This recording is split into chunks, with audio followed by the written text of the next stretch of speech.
하나님 말씀 다니엘 8장입니다. 다니엘 8장.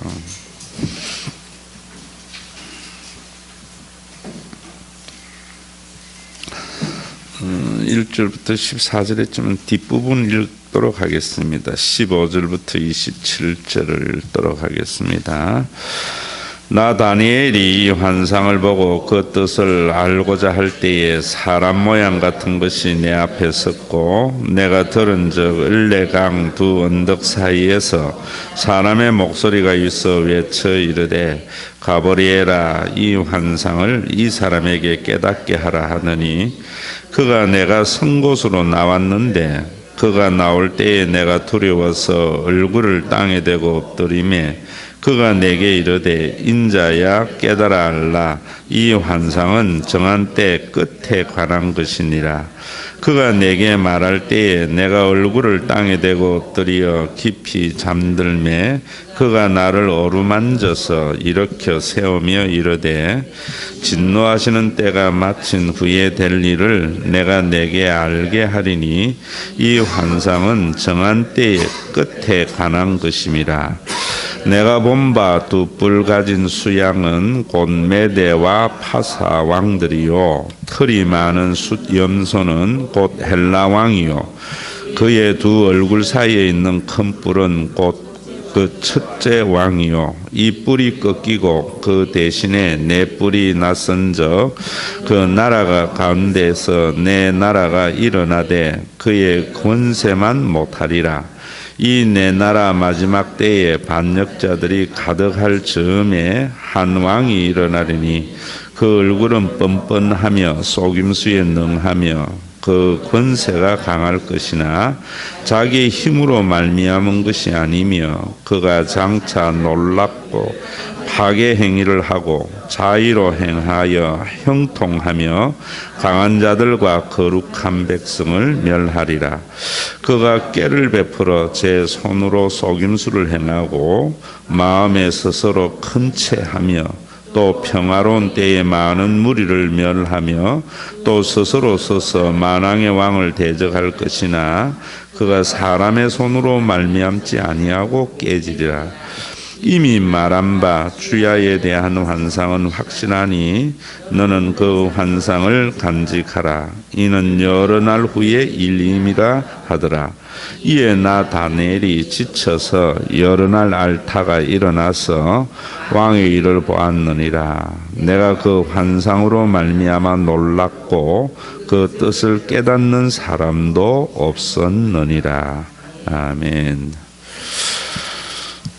우리 1절부터 14절에 보면은 양과 수, 염소 그리고 작은 뿔에 대한 이런 환상들 다니엘이 본 것이고 그 다음에 15절부터 이제 마지막까지는 그 본 것에 대해서 천사가 해석을 해주므로 다니엘이 그 해석을 그대로 받아서 적은 것이고 그러나 그 모든 것을 다니엘은 다 알지 못하였다.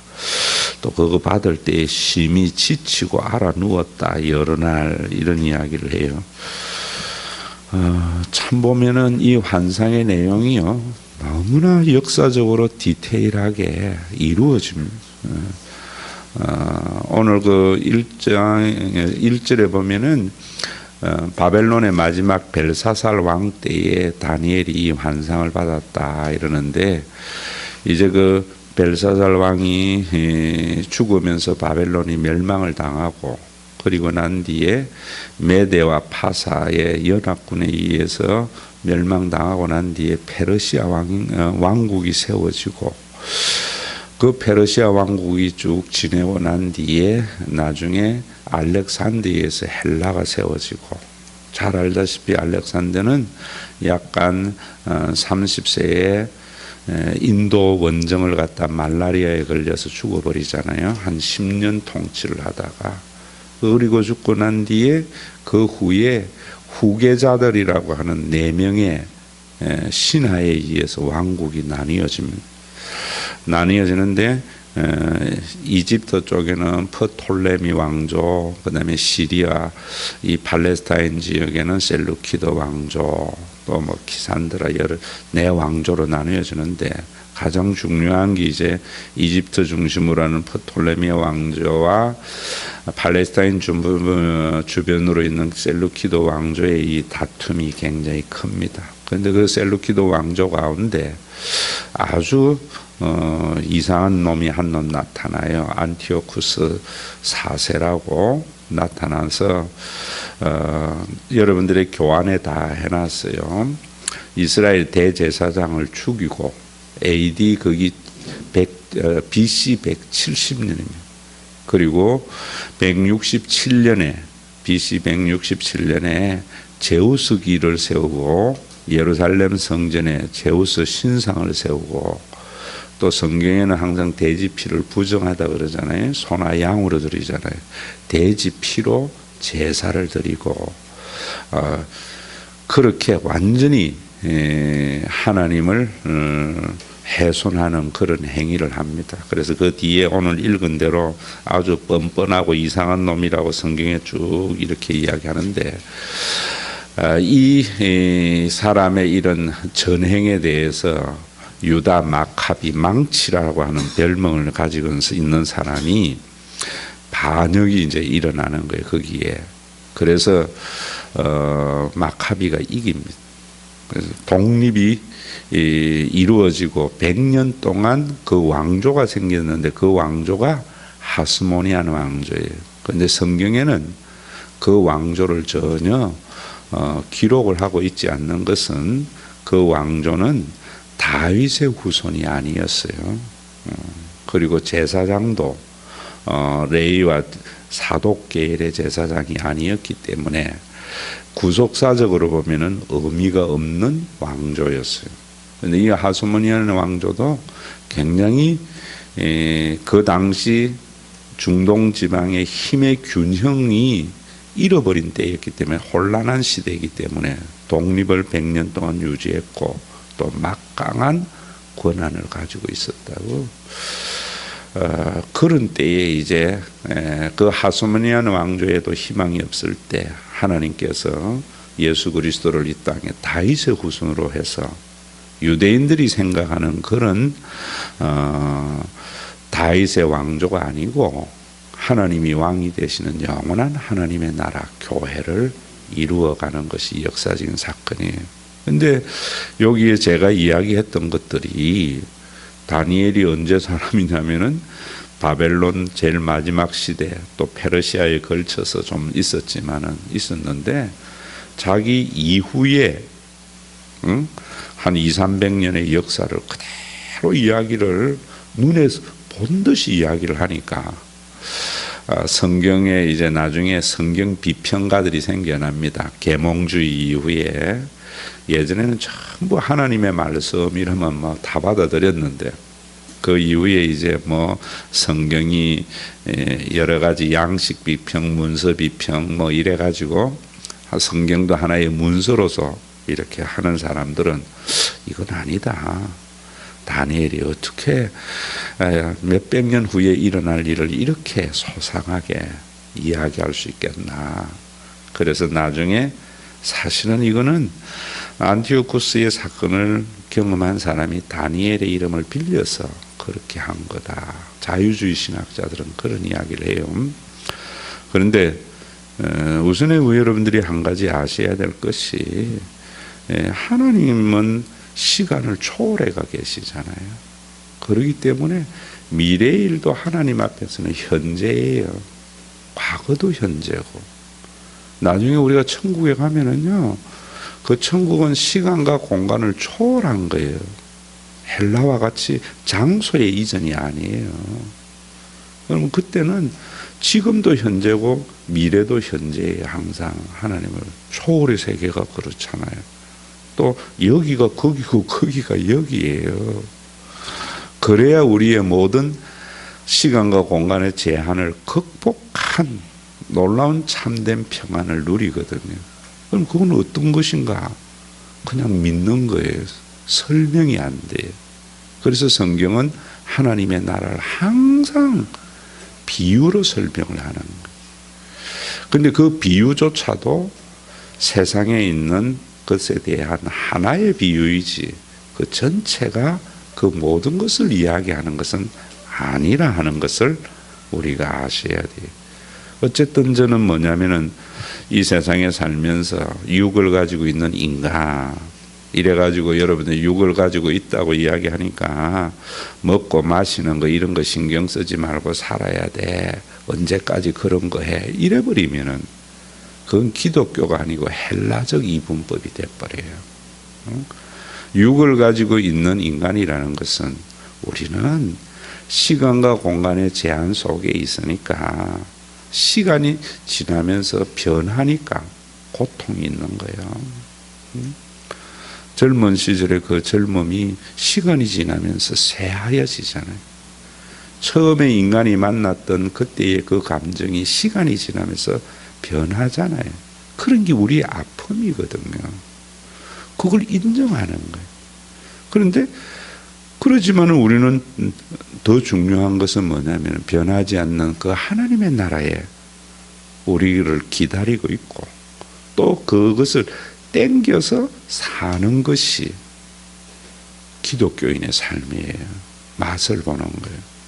그래서 제가 여러분들에게 하는 이야기가 항상 영혼의 가치를 현재화하면서 살아라. 그게 신앙생활이에요. 신앙생활. 그러면서도 언제나 우리의 한계를 인정하는 거예요. 인정 안 하면은 판단하게 되거든요. 그럼 굉장히 또 죄로 가버려요. 그래서 여러분들이 거기 읽어보시면은 정말 그대로요. 그러고 2300 주야 이런 게 14절에 한번 보세요. 그가 내게 이르되 2300 주야까지니 그때의 성소가 정결하게 되리라. 그러면 2300 주야 이게 뭐냐 하면은 2300 주야를 주야가 2300이면 1150일이 되잖아요. 그렇죠?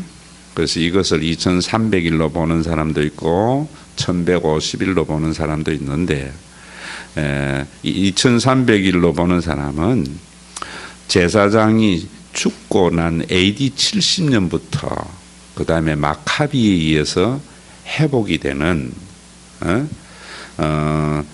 그 AD 163년 그 기간을 생각을 하고 또 1150일을 생각하는 사람은 AD 67년에 3년 기간이잖아요. 그러면은 AD 167년에 안티오쿠스가 예루살렘의 제우스 기능을 가지고 아주 그 훼손한 그때부터 마카비에서 성소가 정결하는 데는까지 AD 163년 12월 그때까지를 또 3년으로 보는 사람 뭐 이건 어쨌든 좋아요. 더 중요한 것은 이 말씀을 통하여 하는 이야기가 이 세상에 여러분 오늘 그 가슴 담고 우리가 기도를 하면서 하나님 앞에 그런 부분에 대해서 자 여러분 기도도 자꾸 제가 뭐 복 달라 뭐 달라 이런 기도 뭐 그 하지 말라는 게 아니에요. 그것이 그런 기복신앙 이런 거 하니까 목사님 뭘 기도할지 모르겠다 이러는데 중요한 것은 기도는요. 오늘 주신 말씀을 주잖아요. 그러면 이 말씀을 가지고 하나님에게 감사하는 말을 해야 돼요. 그리고 그 말씀을 보면서 내가 잘못 알고 살아온 것을 회개해야 돼요. 그게 기도예요. 그게 대화잖아요. 여러분 하나님 앞에 기도할 아버지 엄마에게 할 때 엄마 아버지 오늘 이런 일들이 있었어 이야기하잖아요. 그런데 엄마 제가 이런 이야기했는데 엄마 이런 말씀을 했는데 내가 이래 보니까 엄마 말이 딱 맞아. 요즘 제가 설교하면서 제 어머니가 놔둬라 애들은 수시로 변한다 뭐 수많은 이야기할 때에 아마 지금 살아계시면은 참 살아보니까 어머니 말씀이 맞는 것 같아요. 그때는 내가 똑똑한 줄 알고 해왔는데 사람이 살면서 경험 안 해보면 모른다고. 옛날에는 내가 똑똑한 줄 알았는데 살아보니까 별것이 맞는 것 같아요. 그러잖아요. 그게 어머니를 찬양하는 거지. 하나님 앞에도 그런 거. 말씀을 보면서 하나님 하면은 하나님 제가 옳고 똑똑한 줄 알았는데 하나님의 말씀이 진리네요. 그 하나님께 영광 돌리는 거잖아요. 여러분 기도하면서 그렇게 하시라 이 말이에요. 그리고 그 말씀에 의해서 좋은 결과에 대해서 하나님 감사합니다. 오늘 하루도 그래 살았습니다. 그동안에 내가 그런 것도 모르고 내 생각대로 살아오면서 나는 엄마같이 안 살아. 나는 하나님이 말씀하신 대로 안 살아. 이랬던 거 제가 잘못했네요. 이제 그 살아갈 때 하나님 이런 부분들이 있는 것 같은데 이런 것들은 하나님께서 도와주시고 함께 하실 것을 믿습니다.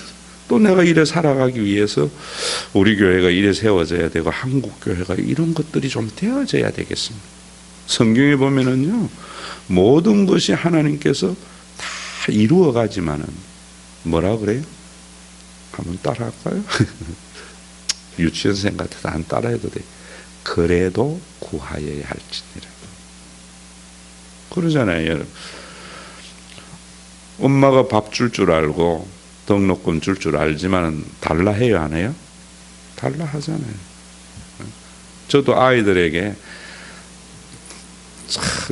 제 어머니 이제 이런 거 보면 정말 참 놀라워요. 하나님도 마찬가지예요. 하시는 말씀이 늘 그런 말씀이었어요. 애들은 말 안 해주면 모른대. 다 해줘도 알잖아요. 근데 이런 거 설명을 해주면 그때부터 그것이 무엇이겠어 인식으로 나오는 거예요. 그럼 그 인식이 나오는 것이 엄마가 좀 해놔놓고 유세하는 게 아니에요. 그거 이야기에 자식에게 해주는 것은 뭐냐면은 엄마를 깊이 알아서 감사의 마음이 생기는 거예요. 그런데 그런 것들을 요구를 해야 주신다고 이야기를 해버리면은 하나님이 이상하게 되잖아요. 내가 엄마에게 아침 먹고 점심 주실 줄로 믿습니다. 맨날 엄마 오늘 아침은 주셨지만은 점심도 주실 줄로 믿습니다. 그거 이상한 거 아니에요. 주실 줄로 믿었다가 때가 되면 뭐래 그래요? 나 배고파 밥 줘요 하잖아요. 그래서 밥을 먹으면은 당연히 주실 걸로 알고 감사한 거지. 엄마의 손길에. 하나님께도 마찬가지.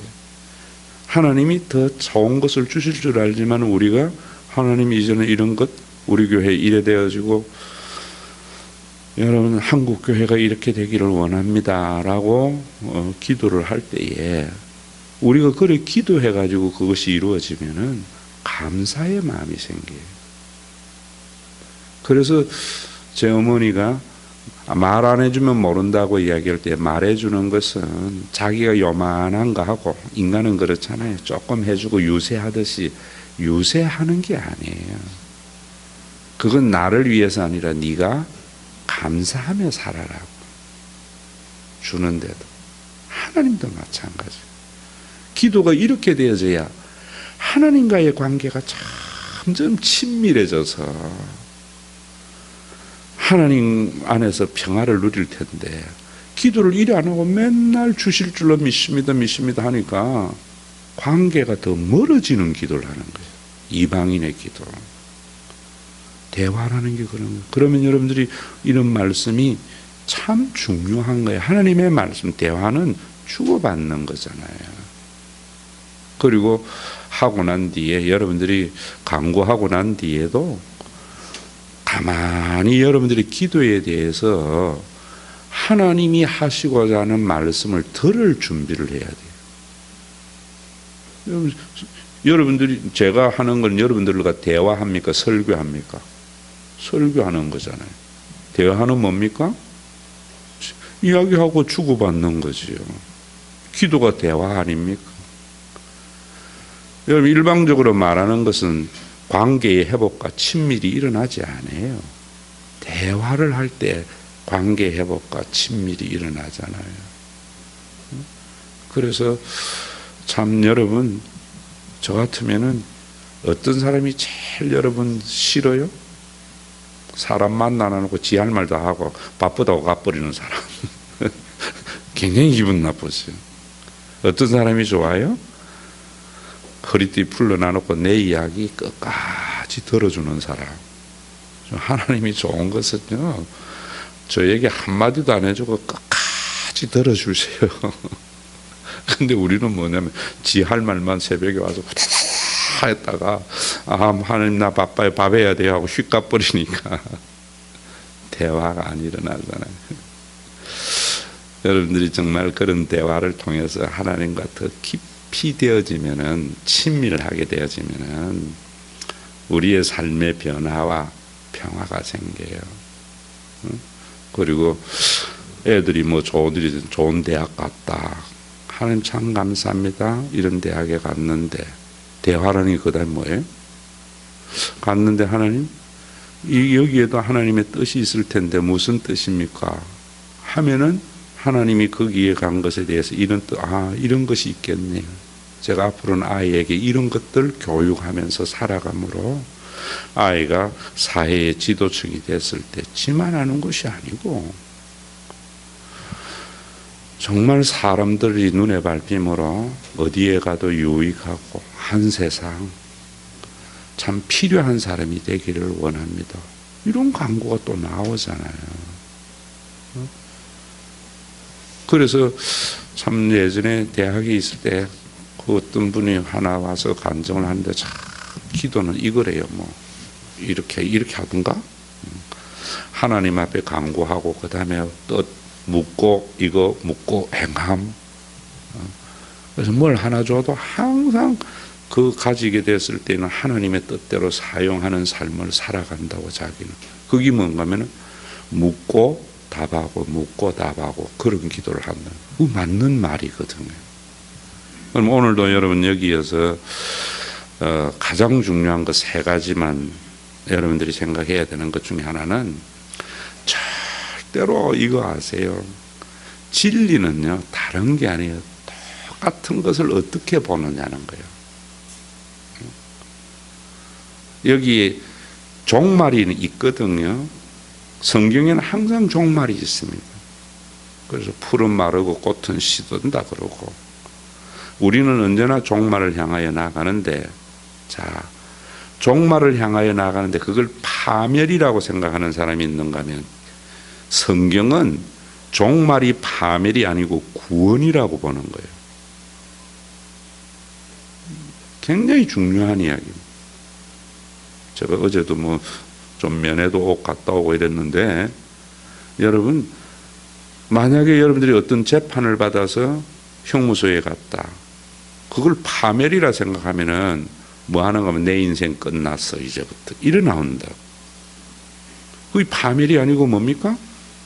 내가 잘못해서 형무소에 가도 그것이 구원으로 되려면은 하나님께서 그것을 나에게 그 심판이 아니고 징계, 사랑하는 자에게 하는 해초리라 생각하면은 거기서 회복이 일어나고 새로운 삶이 시작이 되잖아요. 굉장히 중요한 이야기입니다. 이걸 이야기해야 돼요. 한시적 종말로는 멸망 가운데 너희들만 구원이란다고. 아니에요. 하나님의 심판 자체가 구원이에요. 이 요한복음에 나오는 말씀입니다. 요한복음 3장을 잘 읽어보세요. 여러분, 그래서 한 가지, 이 세상의 종말도 종말이지만은, 우주적인 종말도 중요하지만은, 다니엘서나 이런 걸 보면서 권력의 유한성, 물질의 유한성을 받아들이세요.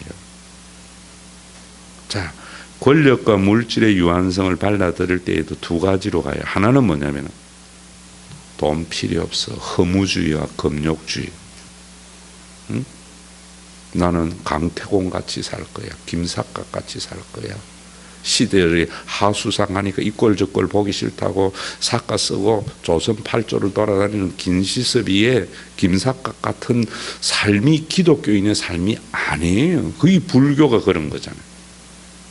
아기 다툰 세상에 이꼴저꼴 보기 싫으니까 내가 산에 가서 수양이나 해야 된다. 해탈이나 해야 되겠다. 기독교는 뭡니까? 그 유한성을 아니까 그것이 목적이 아니고 내가 오늘의 삶에 충실하게 되는 기독교인 삶이에요. 왜 그렇게 되는 그 삶에 누림이 있는 거예요. 이거 여러분들이 이해하셔야 돼요. 똑같이 종말을 이야기를 해도 결과가 다른 삶을 살아요. 그래서 예수님이 뭐라 그러셨어요? 무엇을 보고 안다고? 열매를 보고 안다. 그 사람이 진리 안에 있느냐 진리 밖에 있느냐, 그 종교가 진리에 속하느냐 비진리에 속하게 되느냐, 열매를 보고 아는 거예요. 진리 자체에 논증이 있는 게 아니고. 진리는 뭡니까? 종말이 있다. 비진리는 뭡니까? 종말이 있으니까 아무것도 쓸모없어. 막 살아. 그건 비진리로 가는 거예요. 팩트가 비진리로. 진리는 뭡니까? 종말이 있으니까 그것 때문에 울고 웃지 말고 오늘의 수고를 누리며 하루하루 살아가자. 쌓아놓고 맨날 그것 때문에 또 남 울리지 말고 주신 분량에 이 진리로 돌아가는 거예요. 성경은 이쪽으로 가야 된다. 그런 삶을 살기 위해서 교회가 필요한 것이고요. 그래서 그런 자유, 여러분들에게 이야기했듯이 물질과 권세에 초연한 삶을 살아가는 사람이 자유잖아요. 그 자유자가 누리는 복이 있잖아요. 그리고 오늘 두 번째로 여기 보면 무엇이 있습니까? 안티오쿠스 4세의 왕적인 권한. 제가 세상의 권한은 두 개 있다 했죠. 하나는 종교적인 권력이 있고 하나는 정치적인 권력이 있습니다. 정치적인 권력의 대표자가 왕이고 종교적인 권력의 대표자가 제사장이에요. 그 권력을 제어하도록 하나님이 주신 장치가 선지자란 말입니다. 선지자란 말입니다. 그런데 오늘도 여기 역사에 보니까 왕적인 권세, 종교적인 권세가 하나님의 권세를 이기고 있잖아요. 지금 드러난 거는. 그럴 때에 낭망하지 말아야죠. 그 권력에 한계가 있음을 알았어. 그러면 적용을 하면은요, 요즘 이런 거예요. 정말 어떻게 보면 수단방법 가리지 아니하고 사람들에게 보상신학, 그 다음에 공로신학의 신앙 체계를 사람들에게 심어줘서 열심히 자기의 종교적인 목적에 많은 사람들을 가담시켜서 큰일을 이루어 간다고.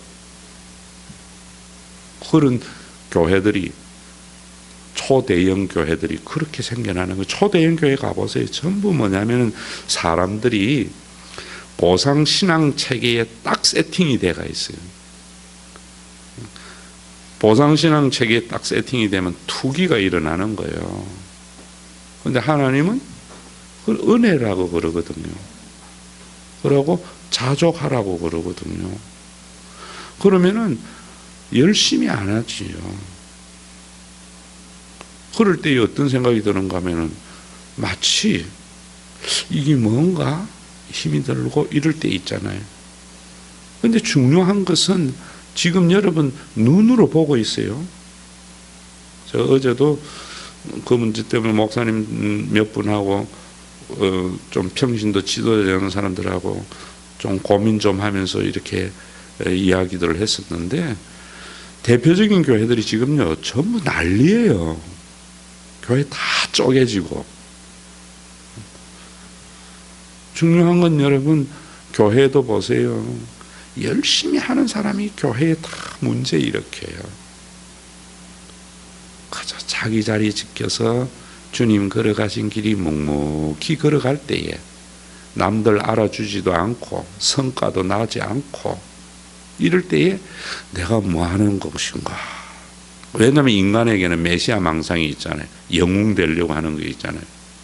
그 영웅 저버리고 그냥 묵묵히 걸어갈 때에 때로는 무의미함도 오고 때로는 이래 알아야 한다고 해서 이런 것들이 수많은 다툼이 있잖아요.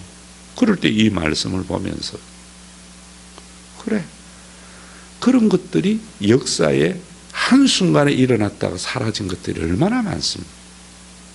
그러나 그 길 걸어간 사람들은 망하는 법도 없어요. 목회해보면은요, 자기가 다 할 것 같은 사람 확 잊었다가 가지만은요, 소도 만나고 절도 만나고 중도 만나는 줄 알아서 그저 묵묵히 가는 사람은요, 끝까지 같이 가더라고. 그게 쉽지 않아요, 여러분. 그래서 예수님은 시편에도 그렇고 울며 씨를 뿌리는 자는 기쁨으로다. 농부의 삶이 신앙의 삶이에요. 건축가의 삶이 사탄의 삶이에요. 바벨탑은 건축이에요. 여러분, 이 지금 동백도 얼마나 여러분 멋있습니까? 수많은 빌딩, 아파트, 시간이 지나면 점점 낡아져요.